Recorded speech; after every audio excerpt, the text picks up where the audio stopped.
Hey everyone, it's Kreindis, and welcome to Fault Milestone 1.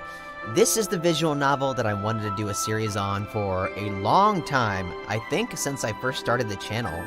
Maybe a bit before then, but it was quite some time ago. But I didn't really feel like I could give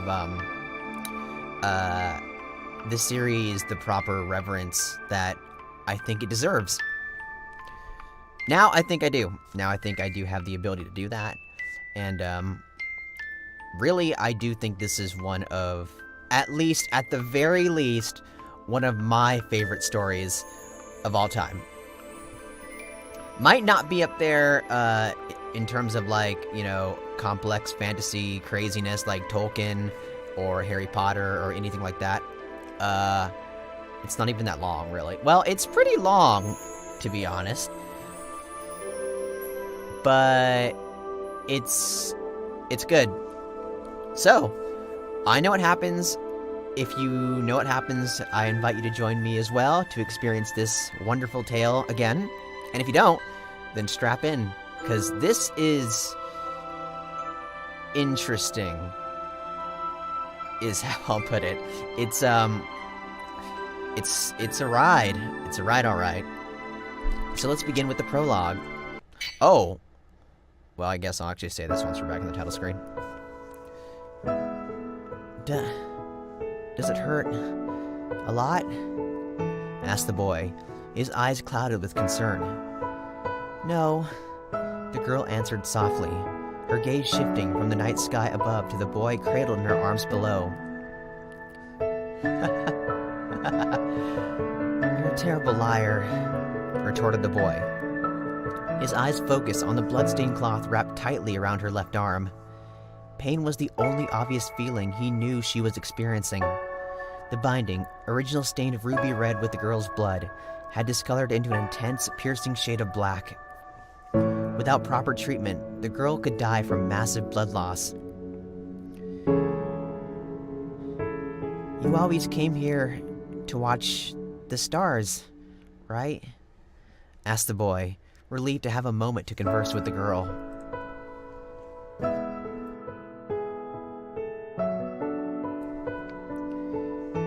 Maybe she'll share a secret or two, the boy hoped.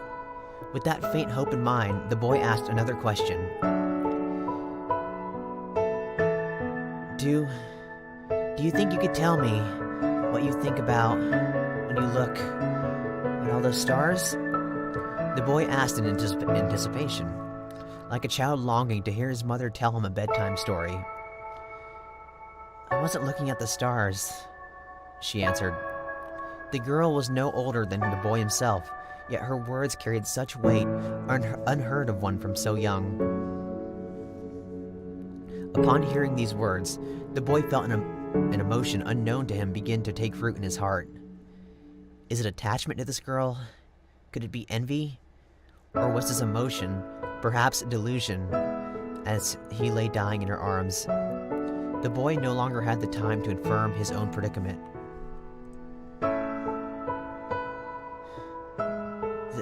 Then, what are you looking up there for?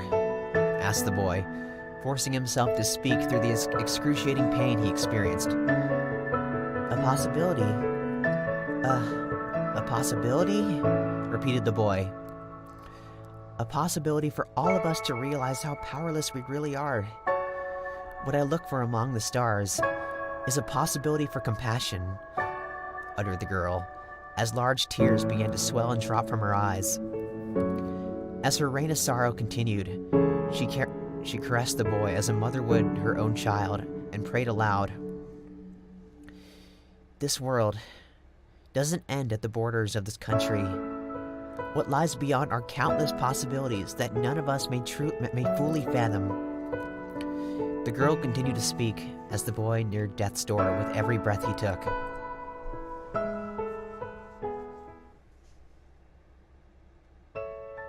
People need to encounter something much bigger than themselves to fully understand.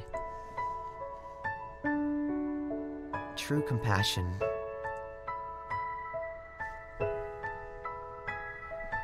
This world will understand someday.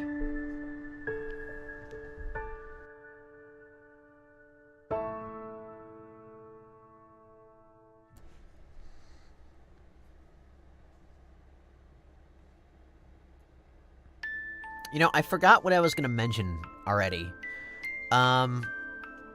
Hopefully the audio isn't overpowering me. I'm pretty sure it's not. I did multiple audio tests before this, so there's that. The reason it's so damn high is because I think the soundtrack to this game is really good. So, bear with me on that. And this is not done in a audiobook format, really. It's more of a let's play, so there will be mistakes, unfortunately, because I am not the best audiobook narrator in the world.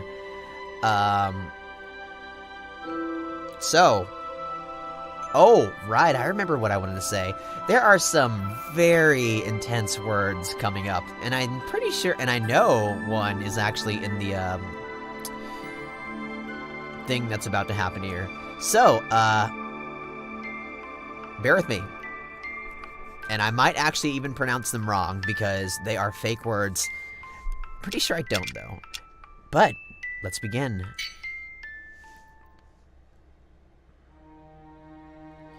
In a time of yore, humankind had discovered mana, a naturally occurring energy source that long pulsed through the crust of the world.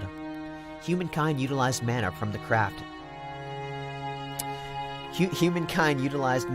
land to craft and create any and all. The art of manifesting mana was known as manacraft, and practitioners of this art became known as manacrafters. A hunter could use pyrocraft to kill and cook their catch or quarry. An apothecary can use aquacraft to increase the potency of their healing potions. A carpenter can use terracraft to strengthen the foundation of a home. A farmer can use arrowcraft, I hope I didn't say arrow before, but whatever, to improve crop output by manipulating the wind. There also existed manacraft, which were hereditary, unique to only certain individuals. The Path Down. The Path Down uses mana as a medium to transfer the memories and experiences of the present ruler to the future heir to the throne. Humankind would deem those in possession of hereditary manacraft to be monarchs. The propagation of old king's wisdom through Path Down was evidence enough to cement a country's reputation as a formidable manacraft monarchy. Centuries ago, hell-bent on expanding their sphere of influence, the manacraft monarchies started the period of exploration. Even the great seas were no match for their ambitions. The research of manacraft for large-scale warfare exploded, fueled by the need for conquest. The populace's survival drove one monarchy to expansion. Stagnant economy, the reason for another. Ambition drew many others. For the few manacraft monarchies that successfully survived, a countless number of lives were sacrificed to maintain power. In the present day, the development of mana-facilitated communication revolutionized an already altered world. This form of communication was known as comcraft. People were no longer restricted by the pace of couriers to carry written messages. Long-distance communication became accessible to the masses. Education and power became abundant. Secularism grew in popularity among the general public. Enlightenment was abundant in this new era ushered forth by comcraft. Alright. Rusenhide, renowned pacifist kingdom of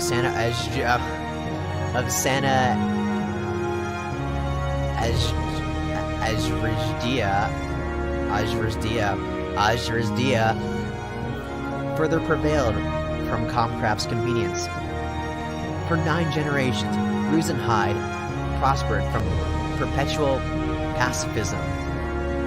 But even the wisdom of the old kings could not prevent tragedy from befalling this kingdom of peace and order. Tragedy, which would ultimately end peace that was established over 60 years ago.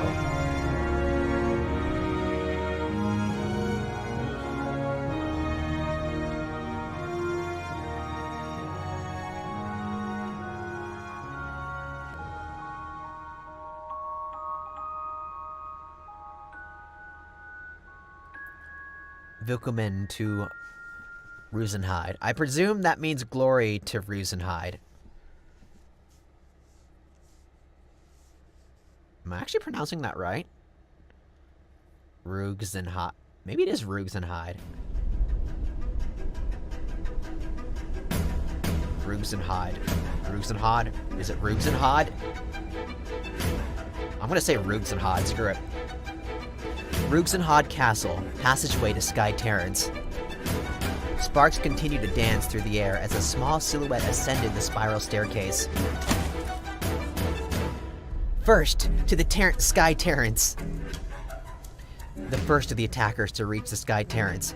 On the roof of the castle was a young girl, no more than 12 or 13 years of age. She quickly scans her surroundings and gets into a defensive pose. Holding her breath, she surveys the area for a while. According to her prior knowledge, the Sky Terrace was completely deserted, except for one.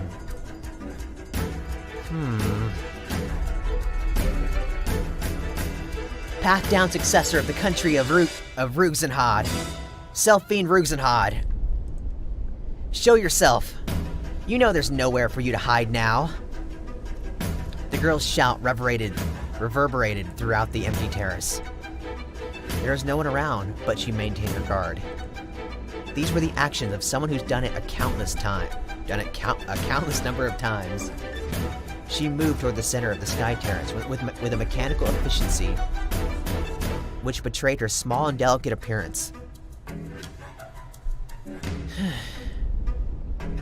Is there really no one here? Maybe the intel was wrong.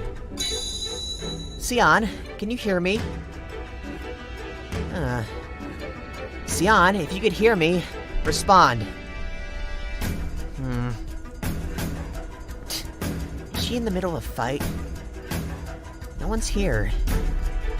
The girl lets her guard down and takes a deep, long breath. Further in the terrace was a balcony that also functioned as a viewing deck of sorts. It was designed to overlook the town around the castle, and there was a large wooden dining table. And there, a large wooden dining table was situated in the middle of it. Oh.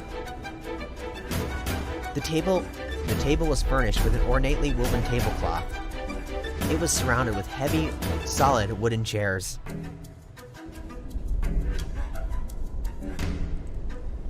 And atop it were numerous intricately made ornaments. The table and all of its amenities were works of art.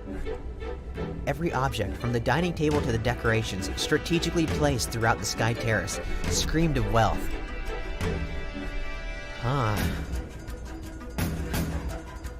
Something crosses the girl's mind, and she sets the chair at the head of the table upright and sits her small frame onto it. For a moment, she's taken aback by it all. It was truly the height of luxury. The view she had from the head of the table, having grown up in meager circumstances, was impressive beyond her imagination. Slam. In a display of terrible manners, she rests both her feet on the table and reclines against the chair, slowly closing her eyes. She couldn't help but laugh at the disparity between this situation and the place where she had grown up. Whose seat was this? Under what lucky star would you have to be born to be granted the privilege to sit yourself on a chair like this? Well, not that it mattered. This chair was now no one's. Just like how this crumbling castle was to be no one's as well. I'm sure it'd feel wonderful if I could have a meal on a table like this. From the balcony created to look upon the town below, the girl gazes at the townscape set ablaze. The perfect view. Just perfect.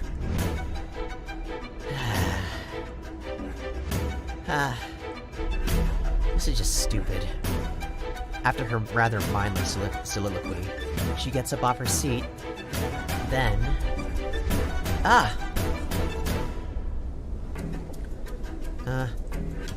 Another girl appeared from the door she had broken through just earlier. Miss Marie Chiel. The girl addressed as Marie Chiel waved her hand in a yo pose, as if she was joking. Koko, you like chair? Sitting? The same girl posed a question to her partner in rather broken speech. No, not really. As always, she doesn't have a shred of tension in her. So Koko thought, keeping it to herself. Marie Chiel. In terms of age, she and Koko were not far apart. In contrast to Koko's rather belligerent look, she looked to be a sweet little girl who had no place in a miserable battlefield like this. However, a great many had been deceived by her innocent looks. Their blood that now stained her dress certainly stood out. I'm surprised you can just waltz around like that with all this going on. An imaginary question mark appears atop Marie Chiel. She didn't understand why Koko was so astonished.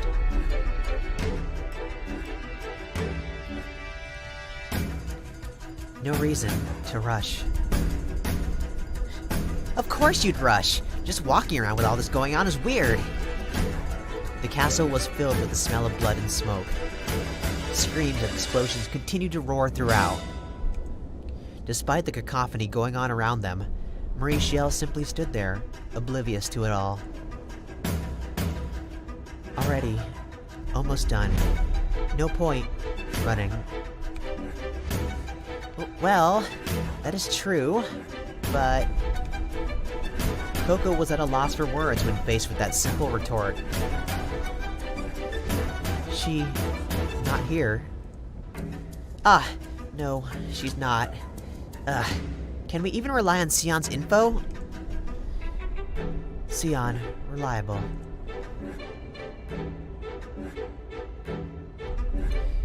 Even if wrong, we follow. Sister's borders. You mean orders. Orders. Unflinching. Rather than communicating with words, she struck out the same hand-waving pose from earlier. That was one of Marie Chiel's ways of expressing herself. Still, if they aren't here, where could they be? I'm pretty sure we searched everywhere. Plan B. A manual search? Ugh, what a pain. The sheer size of this place makes my head spin. Funny face. Oh, leave me alone. Fine. Plan B then. Let's stick to the plan and take one wing each. I'll be on the east wing.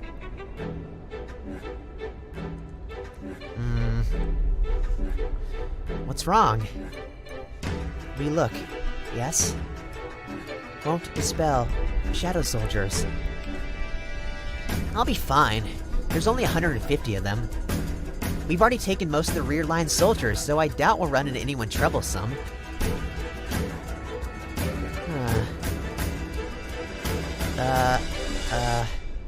What is it? Overconfidence. Your weakness. Her voice was soft, but her words carried weight. Everything going too well. Don't forget that. I won't! Koko unconsciously stands at attention. Nothing wrong. Being careful. That's all. That was scary. She suddenly flips into serious mode and all. Other people probably wouldn't understand the sudden change in Marie Chiel's attitude. Putting thoughts and emotions into words is a weak point of hers. Logical, seeing that she only just recently began remembering her vocabulary. However, even though her vocabulary is lacking, she is in no way unintelligent or unable to grasp the situation at hand. Koko, being her partner, understood this very well.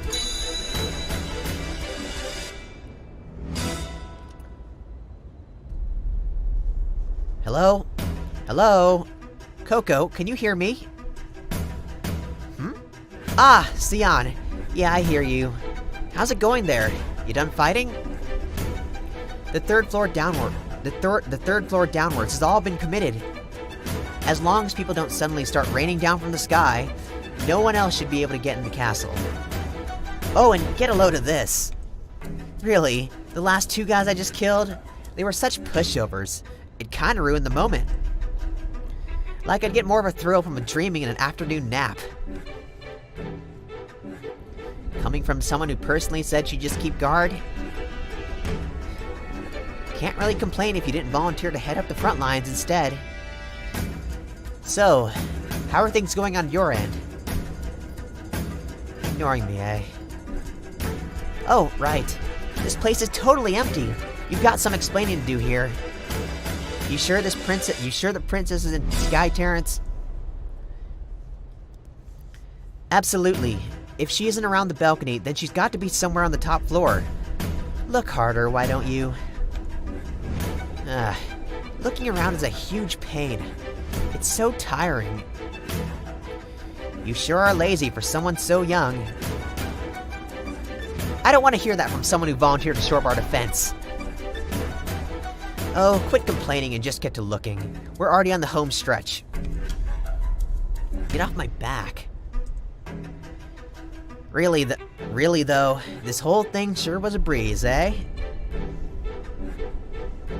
Rosenhide. Rosenhad's the center of the Alliance and all. Is it really supposed to fall this quickly? This easily? Well, Miss Milano planned it out as much, and she's even taking part in it too. Well, let's be honest here. It's probably mostly because of the latter than anything else. What? You mean we could have gotten this far without the help of the Shadow Soldiers? No, that's not what I mean.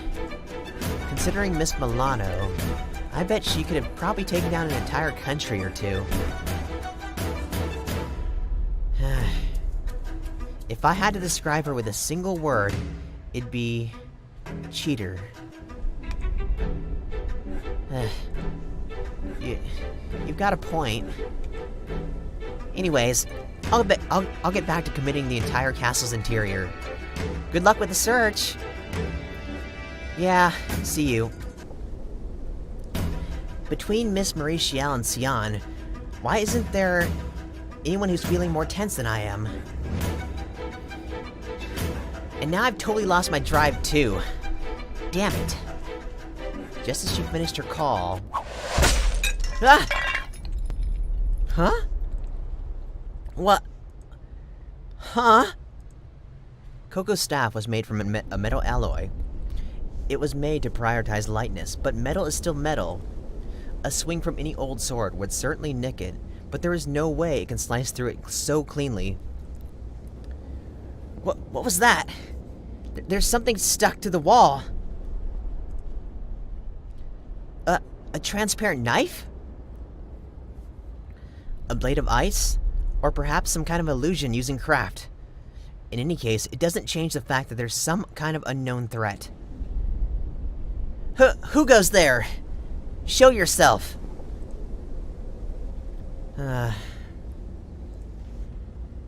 Out from the darkness emerged yet another girl. One of their retainers, perhaps. She was wearing a formal-looking outfit, with her entire body wrapped in a purple cloak. However, what first caught Koko's attention was the badge shining brightly on her collar.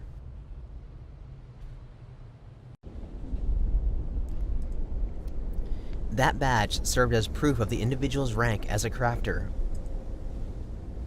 Duel! The title of Duel Crafter is only granted to those who have mastered 2 of the 4 types of mana, Pyro, Aqua, Terra, and Aero. But the girl standing before Koko could not have been more than 20 years of age. She was likely in her late teens. To become a Duel Crafter at 18, 19 years of age was quite a remarkable feat.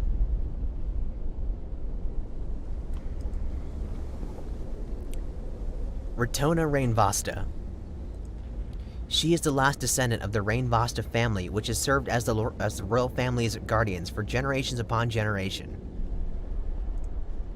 But Koko had no way of knowing that. Where'd you come from?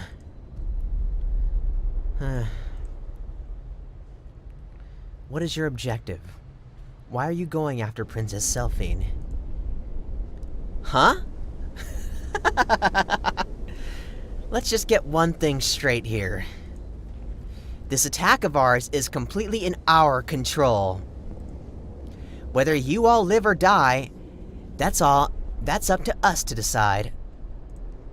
Do you understand? The only thing you could do is stare back at us and answer every question we've got. Oh, well, if you want to die, then that's another story. Very well. Ah, right. Seeing as how you're dressed, that probably means you're one of the servants here, right? You happen to know where Selphine is? And what if I do? Serious? Alright, I'll cut you a deal. You tell me where she is, and I won't kill you. I see. And if I say no? Oh. Well, if you don't tell me, then I'll kill you. I suppose that makes things nice and simple, doesn't it? So that's what you're getting at.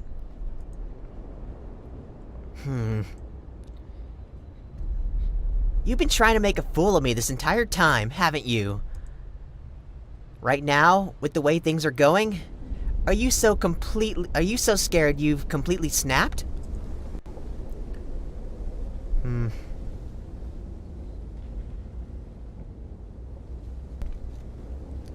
You're getting on my nerves. Talk smack to me one more time and I'm seriously going to kill you. Princess. Huh? It's Princess Selphine, you disrespectful brat. Retona had been trying to play cool and collected, but there was a slight rage in her eyes. I don't know what you wish to accomplish by attacking the royal family, but to address the princess of a country that shows a complete and utter lack of respect. Such brazen behavior shows that you lack in morals as well. What? Enough talk. Have at you. You'll only steer us into conflict regardless. So let me teach you rules of my own. Didn't you hear a single word I said? What? You want to fight me at a time like this? Or what? You just 'cause you're a duel, you think you would take anyone on? Are you an idiot? Do you have absolutely no common sense at all? A title like that doesn't mean squat outside the Alliance. On guard. Whoa! No. Is that... glass? A glass sword? You really expect to fight me with one of those? So it is. What of it? You're nothing but a glass worker, an artisan crafter. You seriously think you could put you seriously think you can put up a fight with me? Enough, you little brat. You're nothing but talk.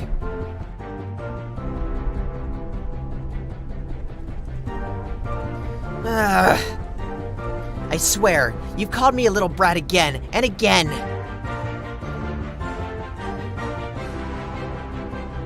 Stop treating me like a kid or you're gonna get what's coming to ya! Why isn't she attacking? Is she stalling for time? Hell if I know who you are, but I don't have the time to deal with the likes of some stupid artisan crafter. As Koko continued to scream at the top of her voice, she knocked the tip of her staff against the ground, causing a triangle just large enough for a human to appear just beneath Retona's feet. What? A ranged attack. So she's not a battle crafter. I'll kill you with a single hit! Die! Triangle incineration!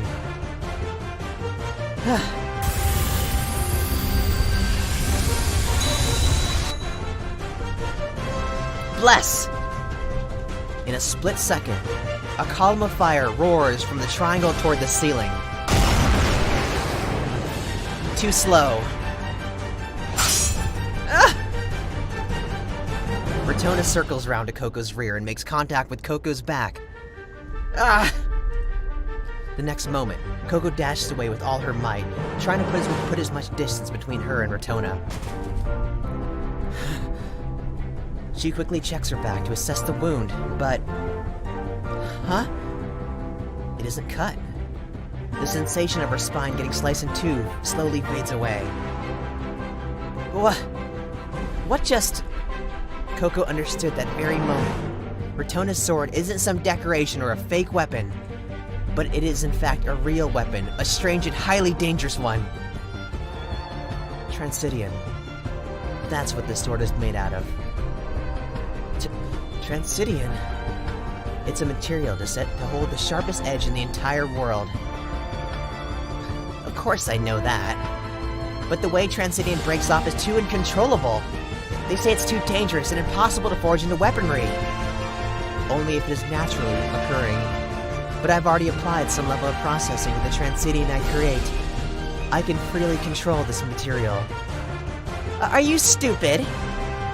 If you could make something as complex as Transidian, why don't you just stick to something tougher and easier like metal? Metal, glass. As long as it can cut through anything, then who cares? You're making even less sense now. Hell, why is some artisan like you even fighting with a sword in the first place? You still haven't realized. A little slow on the uptake, I see. I'm a battlecrafter. Retona leaps off the ground. She's getting close. Need to keep my distance. Shadow soldiers!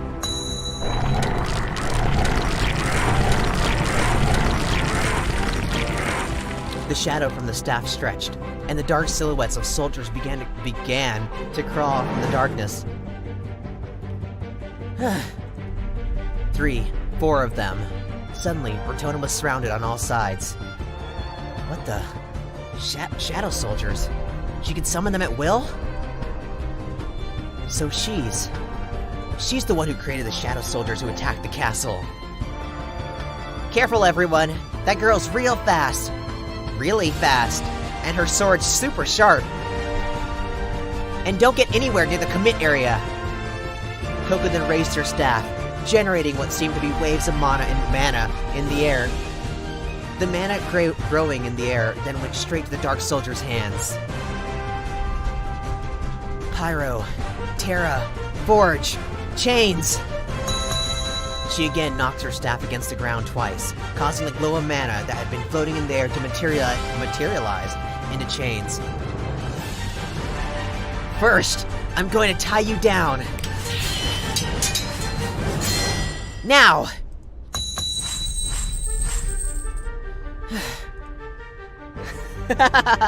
Now you're trapped. You and your stupid acrobatics. This is the end for you. Koko and the Shadow Soldiers had Retona up in chains, surrounded. And then... Pentagram Incineration! Using her staff and the soldiers using their jet black swords, all slam the ground at once. Koko using her staff, okay. Small glowing points appeared, with light racing across them to draw a large pentagram beneath Retona's feet. Bless!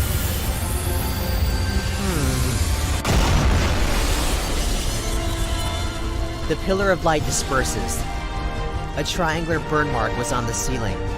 Beside it was a much larger star-shaped hole, with the night sky in full moon in full view, shining brightly. I burnt her into nothing but ashes. The Shadow Soldier didn't bulge a single inch, leaving her perplexed. Then she realized.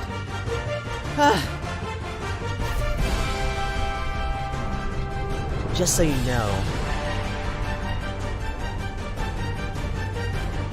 depending on how you handle Transidian, you can cut even through steel. You can even cut through steel.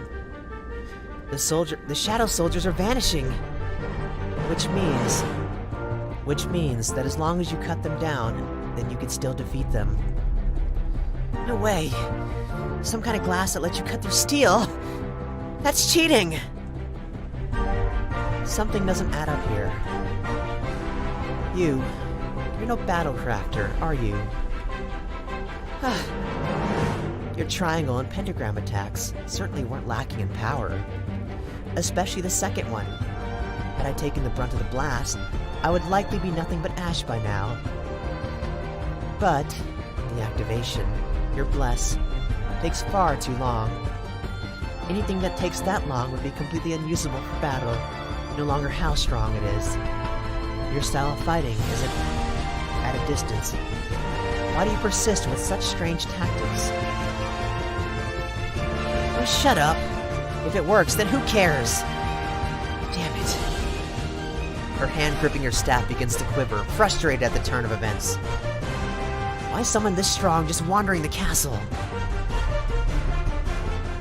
Well, in any case, I suppose you understand now that you have no chance of winning. I am not at all disposed to fighting. If at all possible, I'd prefer to settle conflicts with dialogue. But, are you going to listen? The feeling of the sword slowly fades away. Huh? Koko was flabbergasted at Ratona's disappointment of a statement. Then...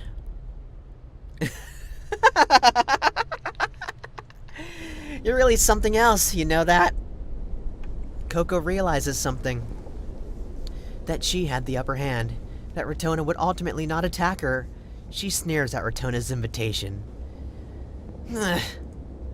Koko uses all her might, striking Ratona with her staff. We make a complete mess of your country, your hometown, and you want to talk? Are you a freaking moron? Indeed, this was not the time nor place to exercise Rugenhad's Rugenhide's pacifist views. Ratona understood that clearly. She could more than easily have taken Koko's head if she wanted to. Even after getting to her back twice, not once did she attack. Ratona herself had resisted the urge to take her life. The overwhelming difference in their strength was absolutely meaningless in the face of Ratona's greatest weakness. You have nothing on me. When it comes to combat, I am clearly head and shoulders above you. And here you are, still struggling desperately against me. Who's the fool now? This is seriously pissing me off. You think you're so high and mighty. You're telling the person who killed your friends, your comrades, that you just want to talk? Hey, tell me, is it so wrong to take a life if it means protecting someone you can't live without? What? Hey, answer me.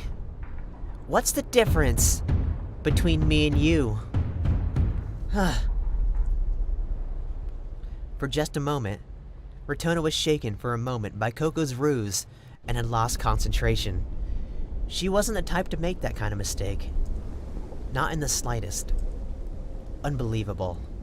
Indeed. Even if Ratona had no intent on taking someone's life, she would never slip and let her attention waver from the battle. Someone must have been toying with her for that moment. Someone right behind her. Commit breaker. What? The sword in Ratona's hand scatters into tiny fragments. The commit. When did the ratio in mana change all of a sudden? When? Let me introduce you. This is my partner on the battlefield, Miss Marie Chiel. Marie Chiel strikes her yo pose once again. Koko, make new shadow soldiers. Yes. That's why I said we should dispel. New soldiers. Balance is bad. I'm sorry. Why you? What did you just do? Huh? Destroyed. Commit. Commit breaker. Don't be absurd. Huh? The moment Rotona understands the current situation, she shudders. Koko's craft are powerful, but take a while to bless. And a partner who compensates for that. The perfect combination.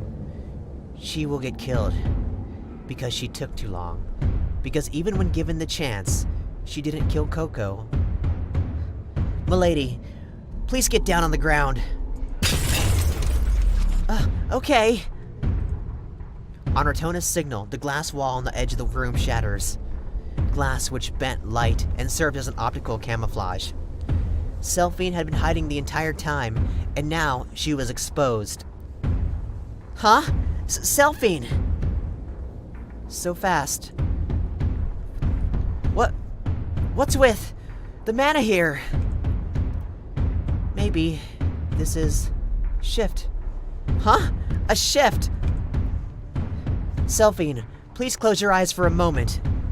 A vortex of wind envelops Rotona and Selphine. Koko, get out. Now. The next moment. What? Hey, just... What? What the heck just... They... vanished? Huh.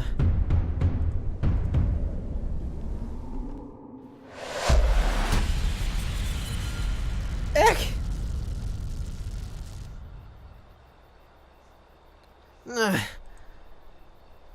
What? Where is this place? What the? A forest? This isn't the rendezvous point. I can't believe it. We actually got out of there. Where are we? Hey, Rotona, what happened back there? Where are we? What about the castle? Everyone? I don't know. Our Comcraft mana line was cut the same time the attack began, so I haven't been able to contact the rear line soldiers since. But since they got into the castle, that means...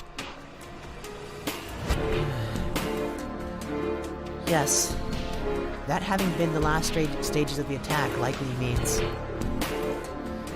The townspeople and the soldiers might all be done for now. Oh no! Still, this doesn't make much sense. This doesn't make sense. They weren't aiming for King Vala, but specifically for Princess Selphine. They attacked when my father was out. I can't believe this happened. They targeted Princess Selphine right during the king's absence. That's right. The fact that the king's not around is a highly guarded secret. Not even a common citizen should know he's out. And they were aiming for Princess Selphine. Does that mean... No. King Vala's already... What do we do? The Comcraft's line's been cut. We need to find a way to get in contact with my father. No. What proof is there that it really happened? This is just me overthinking things. There's just been far too many unknowns from that conversation earlier. The only thing I'm certain of from that was their intent to assassinate Selphine. Is it so wrong to take a life if it means protecting someone important to you? What could she have meant by that? Trying to lower my guard? No. She didn't seem like she was lying. And there was that other girl, Marie Chiel. She's definitely a crafter on a whole other level. That artist in Koko as well. That pentagram-shaped mana energy, synergy, she was alone, so her bless took longer to execute, allowing me to respond quickly enough. But if it were the two of them working together to attack, then...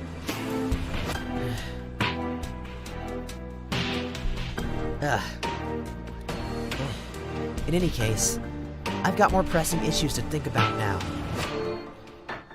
Hey, Rotona, what should we do now? Please calm down, Princess Selphine. For now, we need to get ourselves together. Find out just where we are. Huh? What are you saying? You used your mana craft to bring us here, right?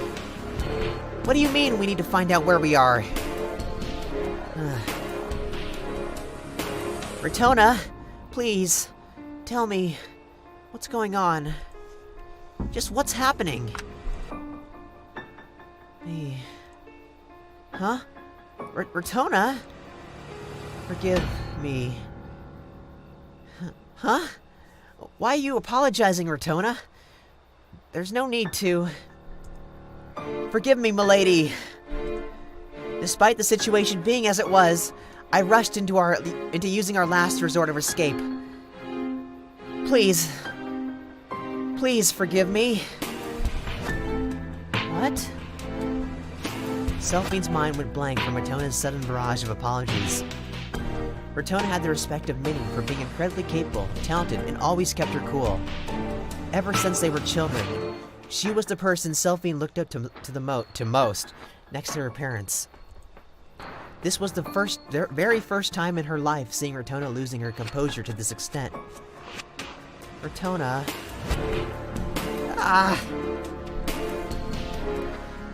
She mustn't let the princess feel uncertain. That much she knew, but the girl of glass couldn't so much as raise her head. Still in shock, Selphine pulls Rotona up, and the very same realization dawns upon the two of them, girls, that this was the end of their peaceful lives, and the beginning of a harsh journey.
Okay, so, I think that's a good place to take a break for now.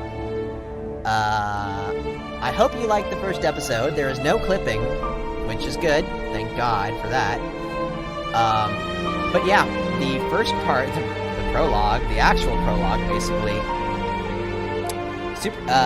very, very exhausting. So, there's that. yeah. I am, I guess that's pretty much it. So, with that said, thanks for watching. Thanks for sticking with me. And I hope I'll see you guys on the next episode. I'll be picking this up soon. But for now, take care. Hope you have a good day, and see you later.